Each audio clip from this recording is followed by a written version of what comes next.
आता आपण काही फळे पाहू. फळे पाहायला आवडतात तुम्हाला खायला? कोणाकोणाला आवडते फळे खाण्यासाठी?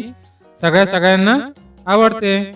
तर तुम्ही म्हणू शकतात या ठिकाणी तुम्हाला किती फळं दिसत आहेत, त्यांची नावे तुम्ही सांगा आणि किती अंक आहेत ते मोजा. आता सगळ्यात मोठा जो असतो ना टरबूज है ना, काय असतो तो? टरबूज, कलिंगड असे म्हणतात त्याला. सगळ्यात मोठा असतो तो. किती आहे इथं? एक.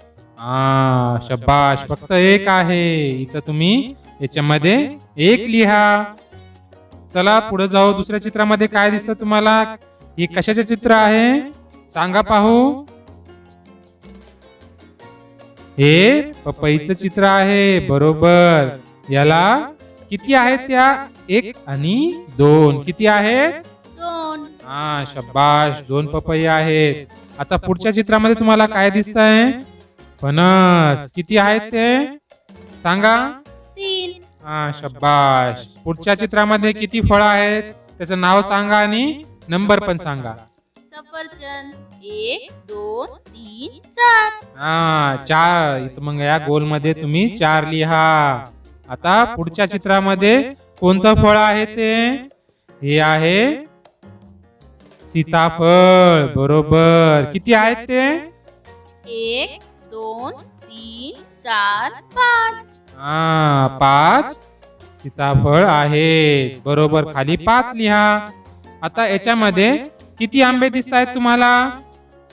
1 2 3 4 5 आणि 6. शब्बाश. 6 आंबे तुम्हाला दिसत आहेत. अशा प्रकारे इथं 6 लिहा. पुढं चला. हे आहे पेरू. जाम खायला आवडतं ना सगळ्याला? शब्बाश. चला किती आहेत मोजा मग हे. 1 2 3 4 5 6 7. शब्बाश. किती आहेत हे? 7 पेरू आहेत. कितने पेरू है वो? 7. यहाँ पे फिर आप 7 लिखेंगे. चलो आगे चलते हैं. ये क्या नजर आ रहा है आपको? इस तस्वीर में आपको कितने फल नजर आ रहे हैं? गिनिए. 1 2 3 4 5 6 7 आणि 8. शब्बाश. 8 आहेत हे. 8 फळं आहेत. तर तुम्ही हे खाली लिहा 8. अशा प्रकारे 8 लिहायला तुम्ही तुमच्या वहीमध्ये किंवा पुस्तकात लिहा. चला या चित्रामध्ये काय दिसतंय तुम्हाला? कशाचे चित्र आहे हे? केळी. शब्बाश. केळीचं हे चित्र आहे. तर किती केळी आहेत हे?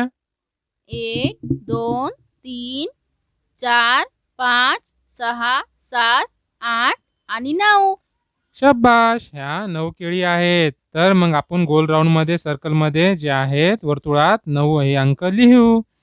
चला मग पुढचं. आता हे मोजा किती फळं आहे याच्यामध्ये? मोजा किती फळं आहेत? 1 2 3 4 5 6 7 8 9 आणि 10. शब्बाश. याच्यामध्ये 10 फळं आहेत. मग आपण गोल वर्तुळात 10 हे लिहू. अशा प्रकारे तुम्ही अंक मोजायला शिकणार आणि समजणार. तर माझ्या पाठीमाग एकदा जोरात म्हणा, तुम्हाला कळायला चांगलं जाईल. 0 0 1 1 2 2 3 3 4 4 5 5 6 6 7 7 8 8 9 9 10. 10. शब्बाश. अशा प्रकारे तुम्ही पण अंक मोजा, साऊंड रेकॉर्ड करा आणि आपल्या शिक्षकांना पाठवा. तुमची अभ्यास आमच्यासोबत चालू ठेवा. अशा प्रकारे आपण हा पाठ पूर्ण केलेला आहे. नेक्स्ट व्हिडिओमध्ये आपण याचा स्वाध्याय पाहू. तर आमच्यासोबत बनून रहा अपने अभ्यासासाठी. हमारे साथ इस YouTube चैनल में बने रहिए ताकि आपकी पढ़ाई पूरी हो और आपको पढ़ने में आसानी जाए। हमारे इस वीडियो को लाइक करना ना भूलिए, शेयर बिल्कुल कीजिए और सब्सक्राइब करना ना भूलिए और उसके साथ में बेल आइकन जो आता है उसको प्रेस कीजिए ताकि जो भी वीडियो हम अपलोड करें उसकी नोटिफिकेशन आप तक डायरेक्ट मिले।